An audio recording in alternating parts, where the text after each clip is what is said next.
Demand is growing across Taiwan for homegrown earthquake monitoring apps after the island experienced its strongest earthquake in a quarter of a century in April, and then more than 1,300 tremors and aftershocks continued to rattle Taiwan over the past month. This app, showing tremors in real time across Taiwan, their intensity, as well as information from the authorities, is the creation of students 17-year-old Lin Rui and 20-year-old Kuo Chenyu. They were driven to create it in 2022 by their own curiosity to study the intensity of earthquakes on the island. On top of using data from Taiwan's authorities, Lin and Kuo's team installed more than 130 seismic sensors across the island. And because of these sensors, Lin says there's a chance they can provide an earlier quake alert compared to Taiwan's meteorological body, the Central Weather Administration. In recent weeks, users of the students' disaster prevention information platform jumped from 3,000 to 370,000.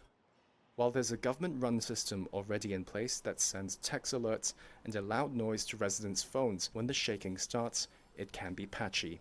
It drew criticism for not sounding in Taipei on April 3rd when a 7.2 magnitude quake hit the island's remote east coast.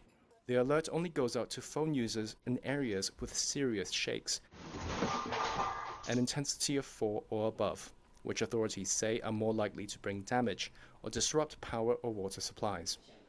Wu Jianfu, director of the Central Weather Administration's Seismological Center, told Reuters he's aware of calls to lower thresholds for official alerts, but the authorities are moving ahead cautiously.